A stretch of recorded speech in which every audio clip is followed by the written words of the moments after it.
Ils sont avec nous, nos invités de ce jour. Bien entendu, vous êtes dans votre émission Avis de la diaspora et nous parlerons cette fois-ci donc de la CEDEAO sans les pays de l'AES, les enjeux et les solutions. Ceci avec donc nos invités de ce jour. Il s'agit bien entendu donc du professeur Pini et vous les connaissez. Ils sont des images fortes donc qui soutiennent Afro Web TV, Monsieur Thierry Lawson, Nyamasadi Refoum et Laté. Merci à vous donc d'être avec nous aujourd'hui. La communauté économique des États de l'Afrique de l'Ouest, CEDEAO, a connu donc le dimanche dernier pour la première fois depuis son existence le retrait simultané de 3 pays, à savoir le Mali, le Burkina, le Niger. Et donc ces 3 pays avaient créé l'Alliance des États du Sahel. L'annonce du retrait du Burkina et du Mali et surtout donc du Niger de la CEDEAO avait effet immédiat provoqué une onde de choc dans toute la sous-région, au-delà et auprès donc des hauts diplomates des parties prenantes d'organisations de la société civile. Monsieur Thierry Lawson Refoum, comment sommes-nous arrivés là et quels peuvent être les effets immédiats donc du retrait donc de ces 3 pays? Je sais que vous en avez parlé dans d'autres émissions, mais exclusivement comme la déontologie l'exige, on va revenir un peu juste sur ça et avancer. Monsieur Thierry Lawson, Nyamasadi. Moïse, c'est une très très bonne question que vous posez là. Ça convoque quand même une grille de lecture politique, géopolitique, une grille de lecture géoéconomique aussi sur la question. C'est un échec à la fin de la journée. 48 ans de vie pour une organisation qui a été portée sur les fonds baptismaux en mai 1975 et dont l'objectif est une intégration économique des pays de l'Afrique de l'Ouest. Alors, ce rêve des pères fondateurs n'a pas réussi à être à la hauteur, si on veut tout simplement, n'est-ce pas, l'analyser du point de vue du bilan. Du point de vue du bilan, on parle d'intégration économique d'une région. Le premier levier fondamental d'une intégration économique, c'est la monnaie. Depuis 1983 que le projet a été avancé, et bien jusqu'à ce jour que nous parlons, la CEDEAO a échoué, n'est-ce pas, à pouvoir établir cette monnaie commune qui devrait favoriser les échanges entre les pays de la CEDEAO, à permettre d'atteindre des croissances du point de vue économique, mais également à permettre la libre circulation des personnes et des biens. Sur ce plan de libre circulation, aujourd'hui, la CEDEAO, contrairement à ses objectifs, s'est accrochée mordicus à des frontières issues de la colonisation, ces frontières dont l'intentionnalité du colon était de nous balkaniser, de nous dépecer, de nous diviser pour mieux régner. Et donc, la volonté d'aller au-delà de ces frontières, qui sont des frontières complètement farfelues, complètement imaginaires. Si on prend l'exemple de la frontière entre le Togo et le Ghana, eh bien, c'est une frontière qui ne respecte pas aucun critère que la volonté des colons sur leur possession, ce qu'ils pensent être leur possession. Et donc, là, aujourd'hui, quand vous quittez Lagos pour aller à Dakar, vous imaginez toutes les tracasseries au niveau des frontières, au niveau de la douane, et donc cette libre circulation n'est pas actée après 48 ans de vie et de fonctionnement. Vous faites un parallélisme de forme avec l'Europe. Vous prenez, j'étais en Europe l'été passé, de Paris jusqu'à Amsterdam, en passant par Luxembourg, Belgique, vous ne savez même pas que vous traversez d'autres pays. Voyez-vous? Donc, cette libre circulation des biens de personnes qui est vraiment quelque chose d'acté, par exemple, au niveau européen, mais quand vous revenez dans la CEDEAO qui devait servir justement de cadre d'intégration, de mise de circulation de biens de personnes, c'est un échec sur toute la ligne. Alors, plus grave encore, la CEDEAO a fait une dérive du plan économique vers le plan politique. C'est devenu un instrument politique un instrument non seulement politique, mais un instrument qui a été quelque part phagocyté, paternalisé, caporalisé, j'allais même dire, par les intérêts occidentaux, par la France, par l'Union européenne, qui fait en sorte que le cerveau, ou du moins le cœur automatogène de cette organisation, est à l'Élysée, d'une certaine manière. On se rappelle encore la déclaration de Macron, du président Macron, qui intimait l'ordre des injonctions au président de la CEDEAO d'alors, le président Nana Akufo, après le coup d'État au Mali, de prendre des mesures immédiates. Et ces mesures, comme des perroquets, ont été répétées le lendemain par la CEDEAO contre le Mali. Voilà, donc cette forme de perte de souveraineté, cette forme de l'organisation qui est appelée à l'intégration des pays africains, cet instrument devient un levier, n'est-ce pas, dans les mains des Occidentaux pour amener à une forme de ce que nous appelons la supranationalisation, c'est-à-dire un dispositif, une architecture de contrôle de la souveraineté des États à travers la régionalisation et ce que nous appelons la gouvernance multicentrique. C'est-à-dire les décisions ne sont plus dans les capitales de ces pays-là, les décisions se prennent au niveau de l'organisation et on le voit avec des sanctions, par exemple, contre le Burkina, contre le Niger, ce qui ne s'est jamais passé dans le monde, où on prend des sanctions iniques, asphyxiantes pour un pays, tout simplement parce que le pays a changé de gouvernement. Et donc, un peuple qu'on a mis dans la souffrance, dans la misère, qu'on a imposé la mort en coupant l'électricité, en coupant les vivres, mais c'est complètement hallucinant. Voilà le bilan de la CEDEAO sur tous les plans. Et je terminerai par les décisions de justice. La Cour de la CEDEAO, la Cour de justice de la CEDEAO, qui se réunit et prononce des verdicts. Ces verdicts sont rejetés par les États membres. La Côte d'Ivoire n'a pas respecté les décisions. Le Togo, il y a plus de 5 arrêts cette année seulement sur les questions des prisonniers politiques au Togo. Le Togo ne respecte pas ces décisions. La libération de Pacha a été prononcée par la CEDEAO. Le Ford d'Assibé n'a pas respecté. La libération d'Omolou, des prisonniers politiques torturés ont été prononcés. Ben, ce n'est que le régime togolais s'enferme dans un autisme. Et c'est ce CEDEAO qui veut appliquer la loi ailleurs. Et quelle loi encore? Les lois sur décision, n'est-ce pas, des Occidentaux. Les décisions, par exemple, de la BCAO de bloquer les comptes d'opération de ces trois pays. L'UEMOA qui est convoqué qui prend aussi des sanctions contre un pays membre, tout ça ne sont pas dans les traités et les conventions, les traités et les conventions additionnelles de la CEDEAO. Donc on ne comprend pas cette dérive des objectifs économiques vers des objectifs politiques et ensuite de devenir un instrument de contrôle et de domination de la prédation internationale. C'est de ça qu'il s'agit. Et donc la décision de ces trois pays d'aller vers la rupture, d'aller vers, n'est-ce pas, cette libération, de reprendre leur indépendance est une forme de victoire, n'est-ce pas, et qui annonce ce que nous appelons les changements des plaques tectoniques, c'est-à-dire un renversement paradigmatique où les pays reprennent leur souveraineté en main, repensent justement leur avenir, leur développement, et l'AES va servir aujourd'hui, je dirais, de cadre, de matrice, de cadre matriciel pour ce réveil africain où les Africains vont se réorganiser, s'appuyer sur les leviers de souveraineté, notamment la monnaie, notamment leurs ressources, notamment la défense aussi, pour reprendre tous ces leviers-là et créer la base de ce qui est le rêve des pères fondateurs comme Nkrumah, comme Lumumba, comme Nasser, pour ce panafricanisme, cette union des Africains. Ça part du Sahel, ça part justement de cette étoile Sirius des Dogons qui annonce une levée, une montée en puissance de l'Afrique libre, digne, l'Afrique de l'avenir. Voilà ce que je peux dire sur cette question de l'AES et je pense que c'est une très très bonne nouvelle et la CEDEAO est en mort cérébrale.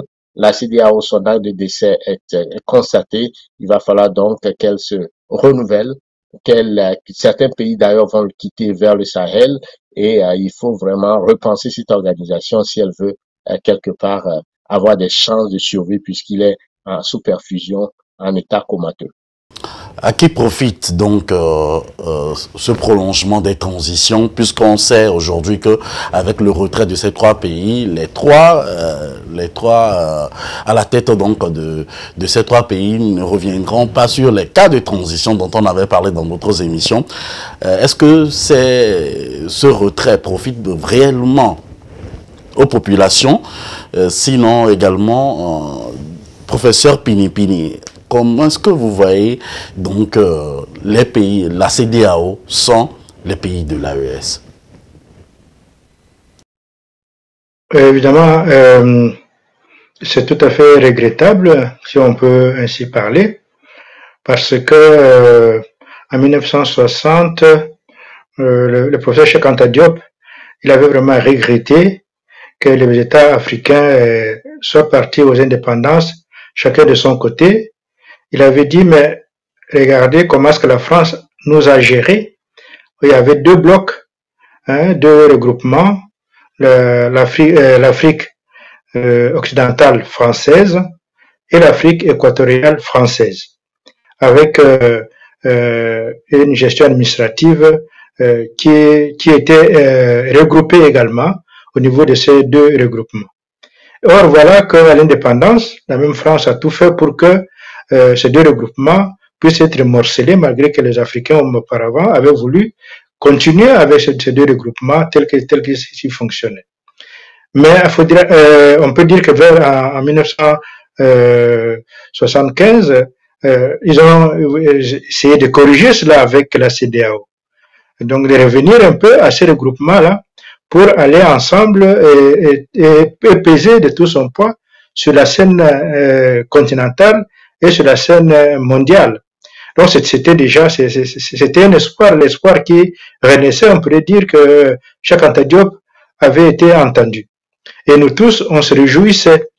Alors il y a quelques années, j'étais parti à Ouagadougou en faisant escale par avion, en faisant escale à Abidjan, mais je devais revenir à Abidjan après mon séjour à Ouagadougou. Et je voulais revenir à Abidjan par la route.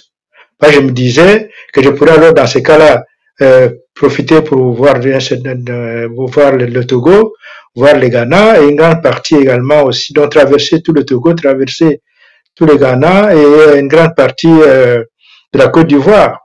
Parce que pour moi, c'était vraiment presque un pays uni avec la CEDEAO. Mais tout le monde m'a dissuadé pour dire non, faut pas essayer, tu n'y arriveras peut-être même jamais, parce que il n'y a pas tellement d'ouverture douanière entre ces pays, il y a des tracasseries pas possibles, donc c'est pas la peine, vaut mieux prendre l'avion. Donc j'ai repris l'avion pour aller à Abidjan. Donc pour dire voilà en fait le problème qui se pose, et comme le dit Lawson ici tout à l'heure, c'est un problème qui était là, qui est là, ça ne date pas d'aujourd'hui, que la CEDEAO a totalement échoué du point de vue politique, parce que ceux qui sont maintenant à la tête de la CEDEAO, mais ce sont des gens qui n'aiment pas l'Afrique. Donc c'est comme ça qu'ils ont entraîné la CEDEAO à être une organisation contre l'Afrique. Un danger d'ailleurs. Là, ils disent que la CEDEAO est un danger, vous imaginez. Donc un danger pour les peuples africains. Donc c'est une organisation qui ne peut même plus exister parce que c'est un danger. On doit tout faire pour le mettre hors de tout état de nuire. Donc voilà un peu la question qui se pose par rapport à... Ça veut dire qu'en réalité, que l'Afrique, les grands problèmes qui se posent, que l'Afrique n'a pas d'indépendance politique, n'a pas d'indépendance économique. Déjà l'Afrique de l'Ouest. L'Afrique de l'Ouest, pourtant, était déjà engagée vers cette voie-là. On se rend compte qu'elle n'a fait que reculer au lieu d'avancer. Tout à fait comme l'Afrique centrale également, qui n'a fait que donc l'Afrique de l'Ouest, qu'on pensait avancer, a plutôt rejoint, fait la même chose que l'Afrique centrale, ou bien l'ancienne Afrique équatoriale française. Donc c'est ce double échec qui justifie la situation d'aujourd'hui. que finalement, il y a une nouvelle montée panafricaine au niveau du continent.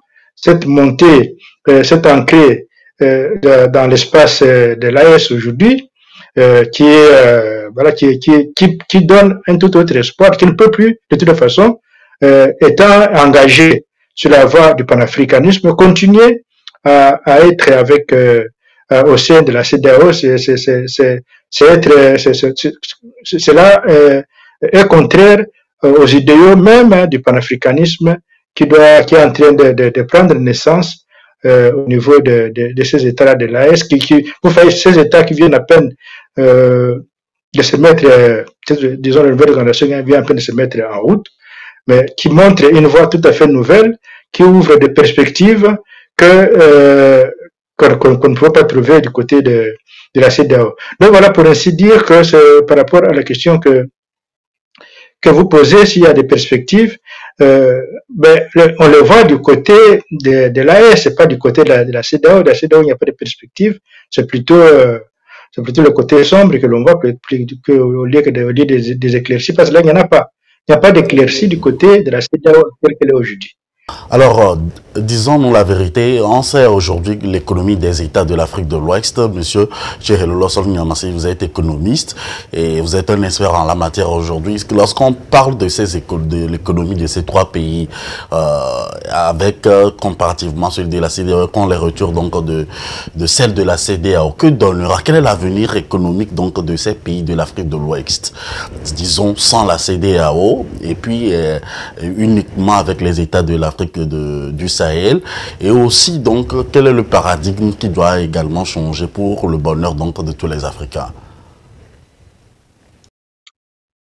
Moïse, très très bonne question, mais permettez-moi avant d'aborder l'aspect politique et géo-économique de cette rupture, revenir sur cet état de violation systématique des principes fondateur de la CEDEAO sur le plan politique.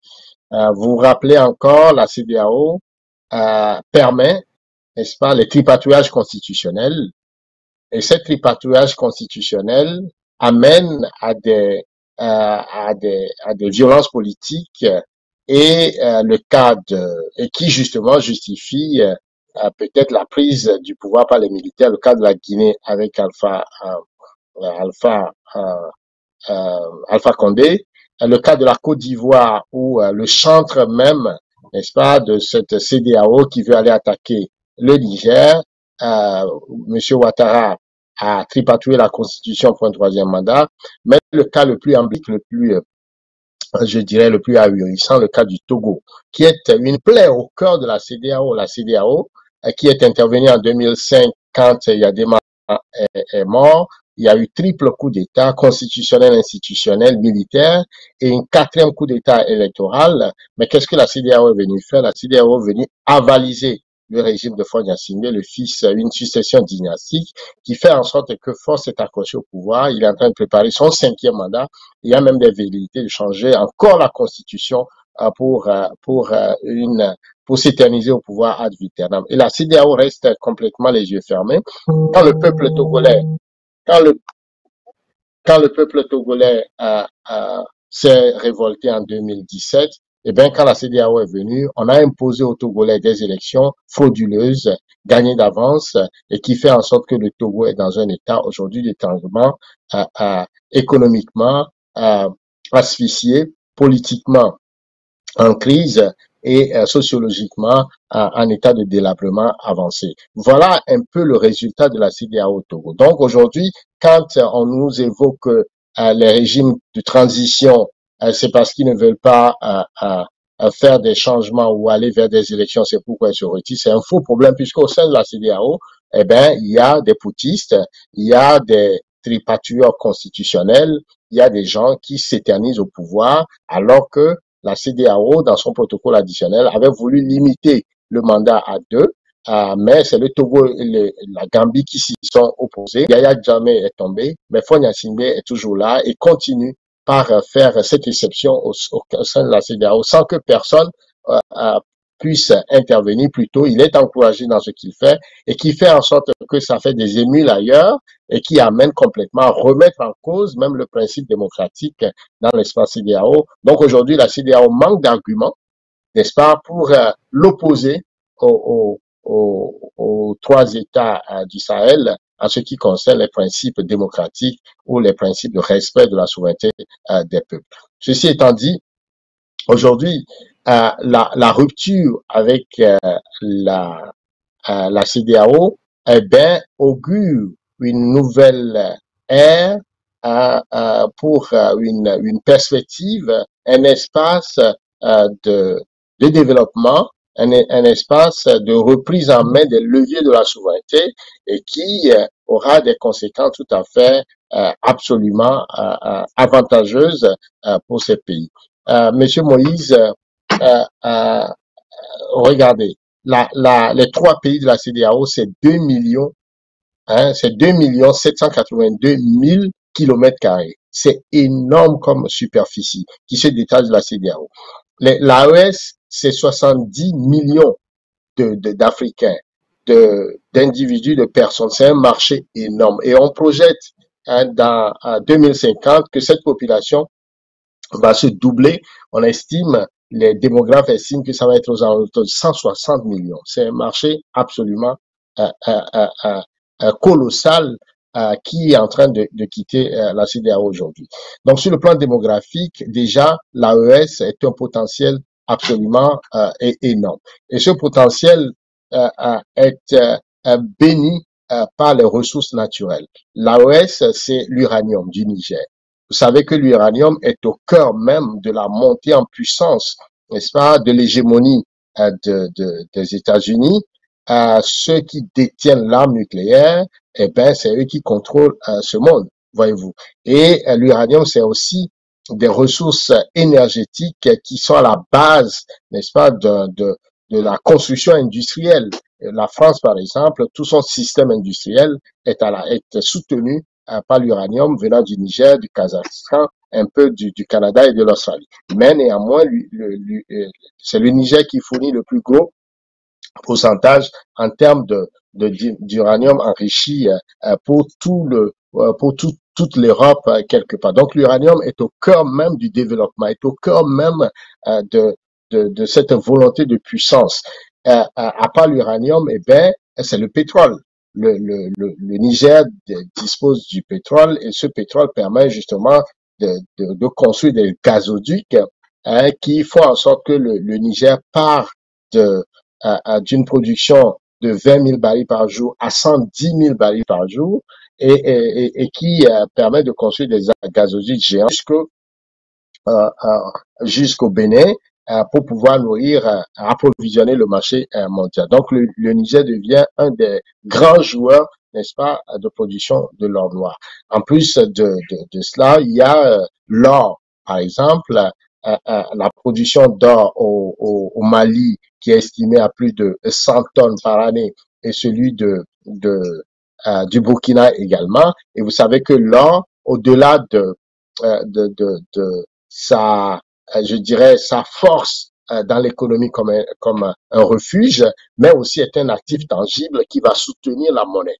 Et donc, de ce point de vue, eh ben, ces pays sont outillés justement avec les ressources aurifères de pouvoir créer les fondamentaux de l'économie que la CEDEAO pendant 48 ans n'a pas réussi à créer, c'est-à-dire cette monnaie qui permet également d'aller vers la rupture vers le franc CFA, qui est un outil de nazification, de domination économique du continent.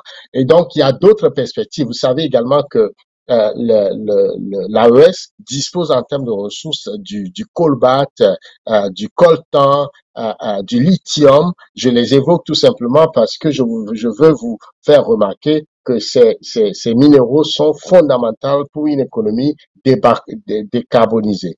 Et donc, les piles pour les voitures, les semi-conducteurs pour les ordinateurs, pour l'intelligence artificielle. Et donc, cette économie du futur, les ressources fondamentales fondamentales sont à l'AES, comme bien on le trouve également au Congo. Et donc, ils ont cette potentiel, cette perspective de construire une économie autour justement de ces ressources pour leur permettre de pouvoir créer une économie, un développement, transformer le Sahel en un Eldorado, un peu comme on peut le voir au niveau de l'Arabie, avec la découverte du pétrole dans les années 75, l'Arabie saoudite qui était un désert, les Émirats, le Qatar, tout ça qui était des déserts, se sont transformés en une économie tout à fait florissante, tout simplement à cause d'une très bonne gestion des ressources. Alors, ça prend un leadership, ça prend une volonté, ça prend une horizon, un cap, un département, n'est-ce pas, des pesanteurs, une rupture avec les pesanteurs face africaines. Et je pense que ces pays-là sont tout à fait sur la bonne voie parce qu'ils ont réussi à renverser, n'est-ce pas, le paradigme, à sortir de la colonialité imposée par la France, qui, ces colonialisés se sont exprimés, en tout cas par des piliers qui sont en train de démanteler. Le premier, c'est les bases militaires. Vous avez pu savoir que les bases militaires au Mali, au Burkina et au Niger ont été démantelées. La prochaine étape, c'est la monnaie, donc le franc CFA, pour sortir justement de cette caporalisation économique. Et vous allez pu remarquer que les prochaines étapes vont être la sortie de la BCAO et de l'UEMOA pour pouvoir créer leur propre monnaie. La question des ressources, de pouvoir contrôler leurs propres ressources, donc les minerais dont je viens d'évoquer. La question de la culture, où la langue française est passée comme langue de travail, c'est aussi une révolution sur le plan même du mental, sur le plan de la conscience, et aussi et également une approche diplomatique qui permet justement de sortir des accords léonins. Je terminerai par un dernier élément, Moïse, si tu le permets, c'est au niveau de la défense. Avec la Russie comme partenaire, vous allez pu voir que la montée en puissance de ces pays leur donne une souveraineté sur le plan militaire et donc de mettre en échec le plan de chaos, le plan chaotique du terrorisme qui était un moyen de fragilisation des États de la sous-région pour s'accaparer de leurs richesses. On met fin justement à cela et aujourd'hui, eh bien, ces pays-là peuvent, avec la diversification des partenaires, établir des accords de coopération gagnant-gagnant, l'accord avec les centrales nucléaires qui vont servir de soubassement à cette industrialisation du Sahel et donc de la valeur ajoutée et la croissance pour répondre aux besoins, n'est-ce pas, du bien-être de la population, mais aussi également une forme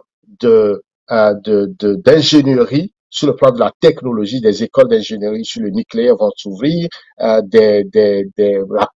contrôle même de la science et de la technologie qui vont répondre aux besoins de ce développement du Sahel. Eh bien, je pense que la perspective est du côté de l'AES beaucoup plus que la CEDEAO, comme vient de le dire le professeur tout à l'heure. La CEDEAO, en tout cas le restant est moïdon. La seule chose qui vont peut-être sur laquelle il faut travailler, c'est une ouverture sur la mer. Si cette ouverture sur la mer leur permet d'être complètement indépendants et de pouvoir porter cette révolution africaine, cette souveraineté et cette africanité, ce panafricanisme pour enfin que l'Afrique sorte de 400 ans d'esclavage, 200 ans de colonisation et de néocolonisation. Voilà ce que je peux dire essentiellement sur ce sujet. Justement, qu'on sait que les pays de l'AES ont une très belle collaboration, on sont en très bon lien donc avec le Togo, vous l'avez vous-même dit, et le Togo considéré comme l'un des meilleurs médiateurs pour plusieurs crises en Afrique en ce moment. Professeur Pini, merci infiniment pour tous les efforts que vous faites pour vous connecter aujourd'hui, ça fait chaud au cœur. Dites-nous concrètement, si le Togo arrive, on sait les résultats que le Togo, le président togolais à travers sa diplomatie aujourd'hui par rapport à toutes les crises, et ils ont véritablement réussi, pour dire la vérité. Et si le Togo réussissait cette fois-ci encore à faire revenir, sinon à trouver une entente, un bon contrat avec la CEDEAO, c'est-à-dire entre les pays de l'AES et la CEDEAO, dites-nous comment est-ce que vous voyez l'avenir de ces deux, c'est-à-dire les pays de l'AES et puis avec la CEDEAO, et surtout qu'ils ont une ouverture sur la mer à travers donc le Togo. Oui, mais je crois que le problème, ce n'est pas le Togo en tant que tel. Je ne pense pas que le Togo va apporter quoi que ce soit dans ce domaine. Le Togo a réussi dans d'autres domaines, effectivement, notamment dans le contentieux avec les 49 soldats ivoiriens ou avec la famille Bazoum. Ça, c'était vraiment, on peut dire que c'est un contentieux qui est entre disons, entre deux États pour ce qui est du Mali, pour ce qui est des mercenaires là, du Mali, entre le Mali et la Côte d'Ivoire. Donc il a joué la médiation entre ces deux États. En ce qui concerne les cas de Bazoum, mais c'est vraiment la famille Bazoum avec les autorités actuelles du Niger. Donc, il a joué par rapport à cela. Mais maintenant, ici, c'est un cas totalement différent. Il s'agit d'une organisation qui s'appelle l'AES, avec une autre organisation qui s'appelle les CEDEAO. Donc, ce problème, c'est que l'AES, ils étaient dans la CEDEAO. Donc, ils ont quitté, c'est pas pour revenir. Ils ont dit qu'ils ont bien réfléchi et qu'ils ne vont pas, ils n'ont pas, de toute façon, ils n'ont pas intérêt. Qu'est-ce qu'ils vont gagner en revenant maintenant à la CEDEAO, en sachant que la CEDEAO a cette épée de Damoclès sur leur tête. C'est pour que demain la CEDEAO puisse de nouveau les menacer de bombardement, les menacer d'embargo, les menacer de tout cela. Donc, à quoi ça sert pour les États vraiment de l'AES de revenir maintenant à la CEDEAO? Il n'y a pas de raison. Ils ont montré toute la bonne volonté. Vous savez que le Niger, par exemple, avait montré toute la bonne volonté pour amener la CEDEAO à alléger, sinon à supprimer ces mesures vraiment injustes, inhumaines et injustifiées, immorales. Mais la CEDEAO, ça a été vraiment un non catégorique. Jusqu'aujourd'hui, il n'y a rien à bouger. Alors, comment voulez-vous, dans ce cas-là, que l'on puisse faire confiance à une telle organisation et qu'on va suivre le Togo sur ce chemin-là? Non, je crois que là, c'est vraiment peine perdue. Ils vont recevoir les Togolais qui vont aller là-bas, ils vont les recevoir, mais ça sera, bon, je crois qu'ils vont parler plutôt des relations économiques avec le Togo par rapport au port maritime de Lomé, oui. Le professeur Pinimpini, avec le Togo, c'est la solution. Hein? Nous en avons déjà fait des preuves à travers donc le président Forest Zimna Yassingbe. Oui, mais je dis pas pour ces cas. Pour ces cas ici, il ne sera pas. En tout cas, c'est votre avis. Alors, très rapidement, oui, concernant les solutions, dites-nous concrètement, quelles pourront être les solutions que vous proposez à la CEDEAO et au pays de l'AES pour qu'on puisse revenir à une union, puisqu'on sait le cas de la Mauritanie aujourd'hui qui a demandé à revenir dans la CEDEAO, même qui est toujours dans une liste d'entente. Oui, mais c'est-à-dire que la CEDEAO, j'ai dit, le problème, c'est un problème politique là-bas. Il faudra que dans ces États-là, de la CEDEAO qui reste, qu'il y ait de véritables élections, qu'il y ait de véritables dirigeants. Les dirigeants actuels de la CEDEAO, on ne peut rien attendre d'eux. Ce sont des gens qui ne veulent pas du tout de l'Afrique. Ce sont des gens qui sont contre l'Afrique. Ils sont un danger pour l'Afrique. En fait, les dangers dont on parle de la CEDEAO, ce n'est pas la CEDEAO en tant que... Ce sont ces gens-là. Ceux qui dirigent la CEDEAO aujourd'hui, ce sont eux qui constituent les dangers. Parce qu'ils amènent la CEDEAO, la direction de la CEDEAO est une direction dangereuse pour l'Afrique. Donc, on ne peut rien attendre d'eux. Pour qu'il y ait changement au niveau de la CEDEAO, il faut qu'il y ait de nouvelles figures, il faut qu'il y ait un nouveau leadership au sein de ces États. Or, ça, c'est pas pour demain que ça va changer là-bas. Ils ne veulent pas du tout que ça change. C'est devenu un club d'amis pour faire du mal à leur peuple et faire du mal à l'Afrique. On peut citer, mais nous avons parlé du Togo ici, regardez comment c'est ce que fait le président Yassingbe vis-à-vis de sa propre population. Voilà ce que fait le président Talon. Mais nous venons de parler du président Macky Sall. Mais nous n'en sommes pas là. Mais le sujet aujourd'hui, c'est par rapport donc surtout à la solution que nous pouvons trouver à cette collaboration. Sinon, donc au retour donc des pays de l'AES à la CEDEAO, ça n'a rien à voir avec les situations que nous avons dans ces pays-là, professeur Pinipili. Ça a à voir. Parce que c'est à cause de ces dirigeants-là, mauvais, que cette situation de la CEDEAO est arrivée. Parce que la CEDEAO, au départ, elle avait bien démarré. Donc, on pouvait avoir une monnaie depuis longtemps. Qui est celui qui met le bâton dans les roues? Voilà, ce sont des dirigeants actuels de la CEDEAO. Ce n'est pas autre chose. Le problème, il est politique. Moi, je vous assure. Le problème, tant que le leadership dans les États actuels de la CEDEAO ne changera pas, il n'y aura pas de changement. Il n'y a rien à attendre de ce côté-là. Et je pense que si les États de l'AES, s'ils reviennent, ça sera une grosse erreur. Ils ne vont même pas la commettre. Ils ne vont pas revenir. Je ne pense pas. Je pense pas.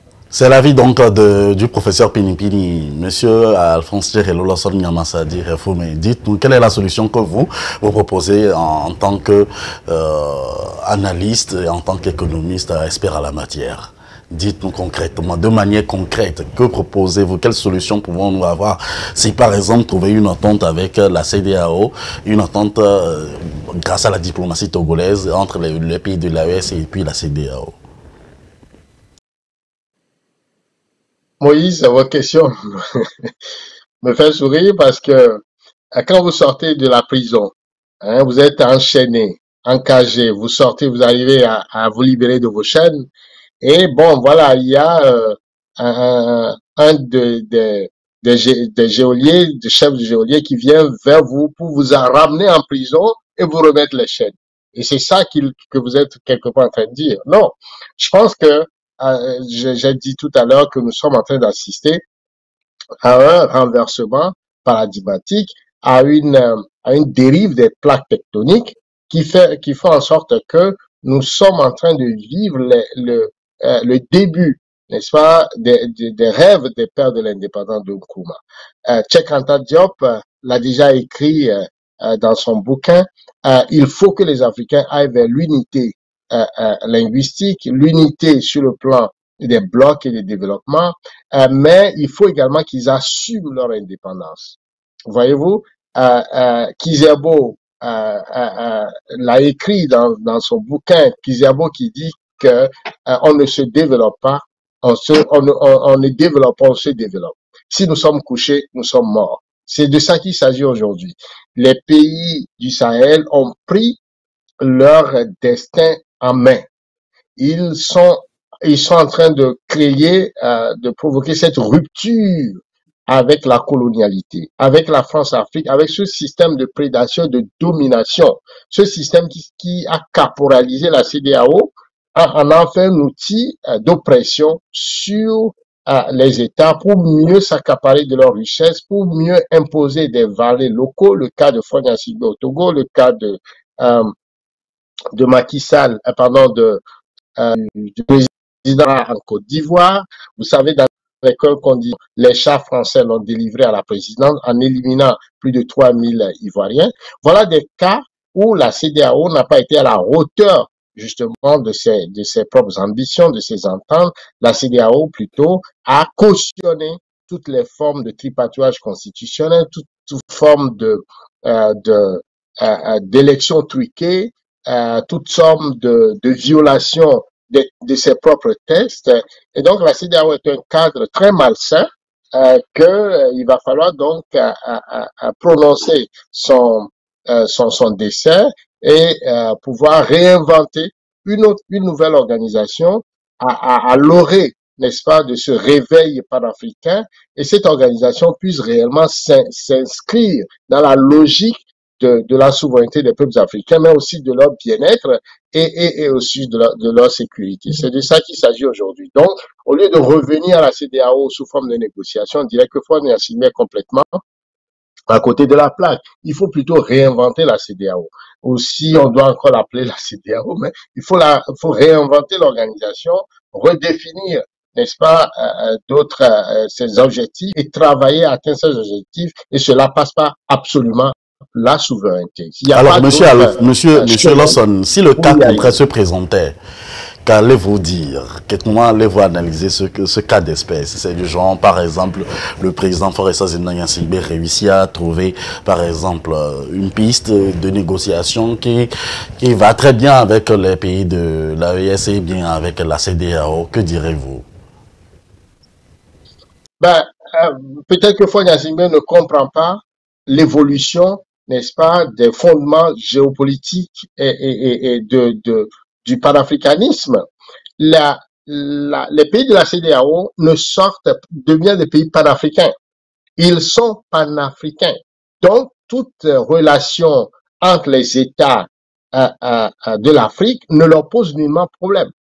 Et donc, la nouvelle dynamique qu'ils sont en train d'impulser, cette dynamique-là va entraîner même d'autres pays de la CEDEAO, les pays restants, et d'autres pays de l'Afrique. C'est de ça qu'il s'agit. Ça dit qu'il faut réinventer un nouveau paradigme. Ce nouveau paradigme passe par la sécurité, passe par la montée en puissance de la défense de l'Afrique, passe par les leviers de souveraineté, la monnaie, le budget, et aussi des plans de développement conséquents qui nécessitent absolument que nous prenions contrôle sur nos ressources et que nous allons vers des collaborations gagnant-gagnant pour établir une industrialisation qui puisse permettre la transformation sur le plan de nos matières. C'est de ça qu'il s'agit. Il faut transformer l'Afrique en un oasis. Le problème, c'est que dans la forme de prédation et de domination qui est donc la conséquence de l'esclavage, de la colonisation, de la néocolonisation, cette forme de prédation ne permet pas le développement de l'Afrique. Cette forme ne permet pas que les Africains s'épanouissent. Et donc, ils ont créé un système qui fait en sorte que ce système bloque le développement de l'Afrique. On a vu avec De Gaulle quand il a établi, n'est-ce pas, quand il a créé la France-Afrique à travers son missile Dominici. Vous voyez? Et qu'est-ce que cela retourne? Eh bien, c'est un système qui permet d'établir des accords léonins qui enchaînent les Africains, qui a le contrôle sur leurs ressources, sur leur imaginaire, sur leur conscience à travers la culture, à travers la langue. Vous voyez? Et qui ne leur permet pas de choisir leurs dirigeants. Et c'est de ça qu'il s'agit. Donc, la CEDEAO qui devrait normalement permettre, être un outil, une organisation d'épanouissement est devenue un outil d'oppression, un outil d'appauvrissement des populations. On a vu tout à l'heure le bilan de la CEDEAO sur le plan de l'intégration, sur le plan de la monnaie, sur le plan de la circulation des biens et des services. Donc, la CEDEAO ne répond pas à ces objectifs. À partir de là, il faut faire le constat et prononcer sa mort cérébrale et réinventer une nouvelle organisation qui puisse porter cette aspiration panafricaniste, cette aspiration de libération des Africains. Je voudrais également attirer votre attention sur l'effondrement, n'est-ce pas, de cette domination géopolitique de l'Occident. Rappelez-vous, la guerre de l'OTAN qui a démantelé la Libye, qui a amené la mort de Kadhafi, et qui a créé le chaos et le terrorisme, et ce terrorisme-là qui a amené la guerre, comment on appelle, le démantèlement ou la volonté de balkaniser le Mali, le terrorisme imposé au Burkina. Et donc, qu'est-ce que la CEDEAO a fait par rapport à ces 10 années de terrorisme des Africains qui sont tués, qui empêchent le développement? Parce que quand il y a terrorisme, eh bien, il n'y a pas de code, il n'y a pas de culture, ce n'est que la pauvreté. Et les forces européennes, que ce soit Takuba, que ce soit Serval, que ce soit la MONUSCO, étaient là depuis 10 ans. Qu'est-ce que la CEDEAO a pu faire par rapport à ça? Donc, c'est pour dire aujourd'hui que penser à revenir à la CEDEAO, c'est marcher sur la tête. Penser à pouvoir sauver les meubles, c'est une forme de réflexion qui nous, quelque part, nous clochardise, parce que ce n'est pas pour notre bien. Il faut réinventer quelque chose de nouveau, et cela, c'est de ça qu'il s'agit aujourd'hui. Donc, quelque chose qui puisse permettre aux pays de l'AES et aux autres pays africains de repenser le vivre ensemble, de collaboration, de panafricanisme. C'est de ça qu'il s'agit aujourd'hui. Et cela ne peut pas se passer sans la défense, sans le contrôle de nos ressources, sans une industrialisation, un plan d'industrialisation, sans répondre aux besoins de la population africaine, de la jeunesse, à une terme de croissance, de maîtrise de l'inflation, de maîtrise des agrégats économiques. C'est de ça qu'il s'agit aujourd'hui. Et nous, on a le potentiel pour le faire. Et ce potentiel-là, il faut le mettre en branle, et ça prend un leadership, ça prend des leaders visionnaires, et nous avons la chance de les avoir à travers Ibrahima Traoré, Goïta et puis le général Tiani. C'est de ça qu'il s'agit Alors, aujourd'hui. très rapidement, nous sommes à la fin, donc j'ai épuisé toutes mes questions, mais il y a toujours des questions qui me viennent toujours à l'esprit. Beaucoup sont ces questions-là, je vais les ramasser de manière ramassée très rapidement. Professeur Pinipini, nous voulons trouver des solutions, nous ne pouvons même pas, nous ne voulons pas mettre le couteau dans la plaie, mais est-ce que les pays de l'ES peuvent vivre en autarcie sans la CEDEAO aujourd'hui? Lorsque, par exemple, des issues ne seront pas trouvées avec le Togo, comment est-ce qu'ils vont vivre cet état de fait? Et puis aussi, vu leur situation aujourd'hui, malgré que Monsieur Lawson a précité donc leurs avantages, leurs ressources minières et d'autres avantages qu'ils ont, est-ce qu'ils peuvent vivre aujourd'hui en autarcie sans la CEDEAO? Sinon, est-ce que la Russie seulement peut être à leur avantage pour qu'ils puissent ne pas vivre sans les autres pays de l'Afrique de l'Ouest? Ma dernière question et votre conclusion en 1 minute, s'il vous plaît. Oui, en 1 minute. Je pense, de toute façon, il vit aujourd'hui en autarcie, pardon, depuis des mois, sinon depuis des années. Que ce soit le Mali, que ce soit le Burkina ou même le Niger maintenant, ils ont été sanctionnés. Il n'y a plus de collaboration économique avec les pays de la CEDEAO, mais ils vivent. Donc, la question ne se pose pas pour eux parce que c'est déjà un état de fait qui va continuer. Il n'y a pas que la CEDEAO, de toute façon, avec qui on peut collaborer. D'abord, ils collaborent entre eux, c'est qu'il y a déjà un marché entre eux. C'est un marché quand même qui n'est pas négligeable. Donc, si maintenant il faudra renforcer ce marché-là, le marché économique de l'AES, et puis le marché monétaire de l'AES, et d'abord, et c'est On a un souci de connexion aujourd'hui avec professeur Pinipini. Je ne sais pas ce qui se passe, mais j'espère que les dieux de l'Internet seront avec nous. Alors, votre conclusion, monsieur Lawson, pour cette dernière partie, est-ce que les pays de l'AES, vu qu'il n'y a pas pour le moment la solution, moi j'espère que le Togo, on a de l'espoir, on pourra trouver encore une chance de solution pour donc trouver une entente avec, par le biais donc de Faure Gnassingbé Sengbe, le président togolais. Alors, dites-nous concrètement, les pays de l'AES peuvent-ils vivre en autarcie juste parce qu'ils ont donc l'appui donc de la Russie ou des autres collaborateurs, ou sans vivre sans les autres qui sont à côté d'eux, les pays limitrophes? Ah ben, mon cher Moïse, je comprends votre question, mais ça m'amuse un peu de penser que Fonya Singbe sera à la hauteur de ce défi. Non, mais il me semble plutôt qu'il faut convoquer la géopolitique et la géoéconomie pour comprendre qu'entre les États, c'est les intérêts. Voyez-vous, si l'AOS réussit, n'est-ce pas, à créer les conditions de développement, les conditions d'industrialisation aujourd'hui, eh ben, les pays côtiers, le restant des pays côtiers de la CEDEAO seront obligés de rejoindre cette nouvelle dynamique parce que l'économie, c'est des vases communicants, c'est l'effet d'osmose. Ça part, les hommes ont toujours quitté les lieux les plus pauvres vers les lieux les plus riches. C'est de ça qu'il s'agit aujourd'hui. Donc, il suffit seulement qu'un pôle de développement se crée dans le Sahel, que vous allez voir comment les États sont obligés de renégocier avec ce pôle-là pour voir comment ils peuvent aller vers une intégration économique. Donc, il faut réinventer tout simplement la chose. On ne sort pas du panafricanisme, plutôt on va vers le renforcement du panafricanisme. C'est de ça qu'il s'agit.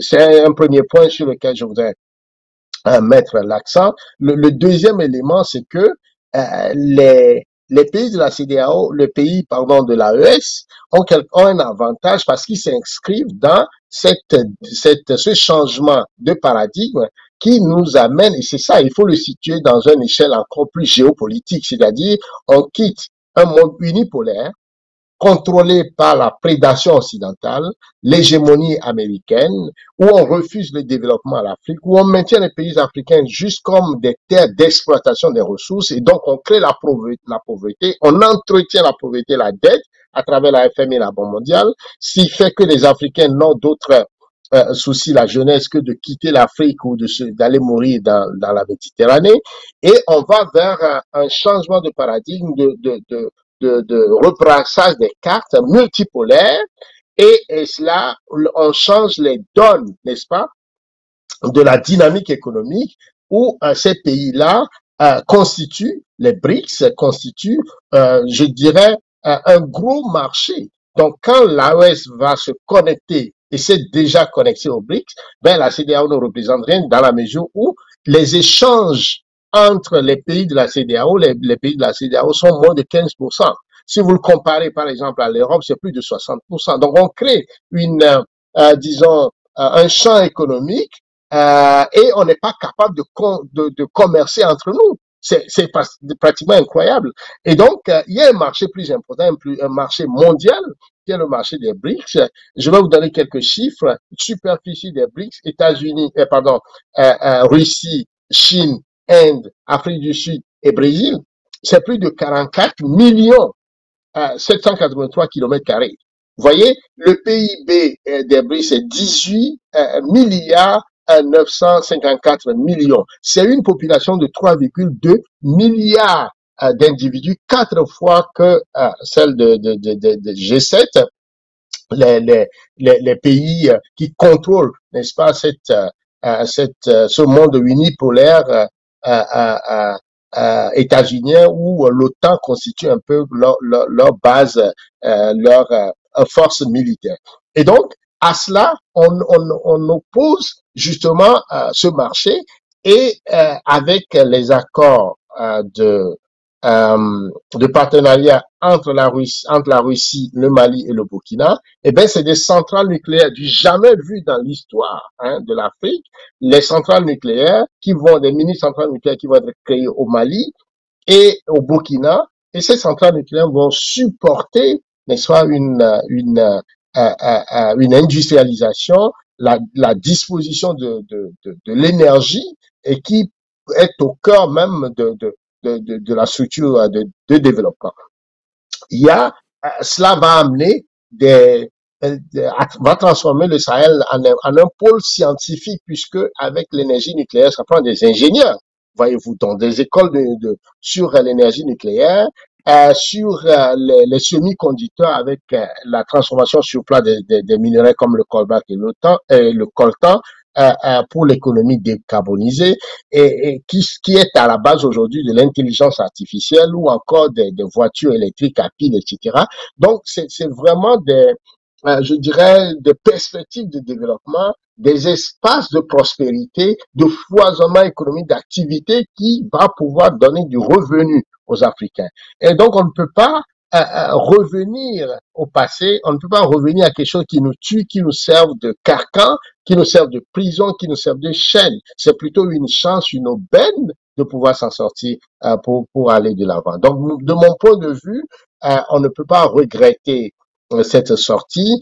On va plutôt aller vers une reconfiguration, un changement de paradigme qui va servir de propulser les pays africains de les sortir de la pauvreté. Enfin, vous avez pu voir que l'AES est un échec, n'est-ce pas, au plan de l'OTAN. Le plan de l'OTAN qui consiste à s'accaparer du Sahel pour la vitalité de l'Europe.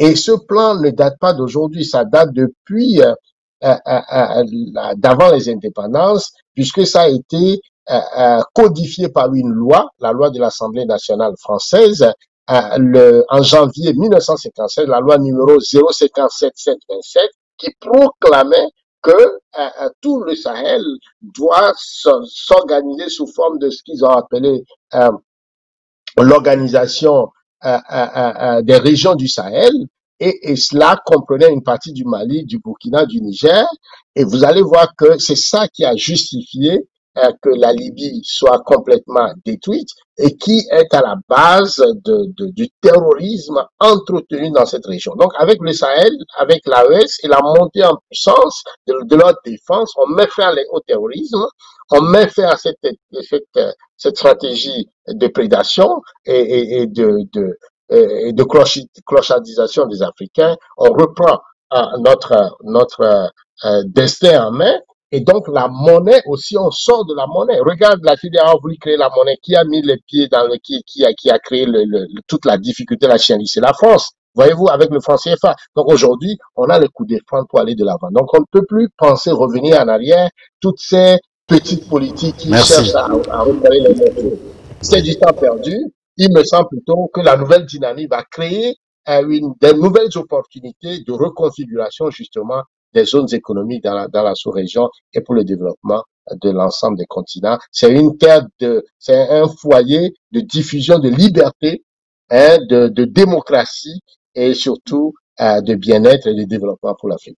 Merci à vous. On a encore une dizaine de minutes. On va aborder très rapidement donc le dernier thème de ce jour. Mais bien avant, je vous propose juste une petite pause de 30 secondes. Chaque semaine, la rédaction d'Afro Web TV vous propose un condensé de l'actualité.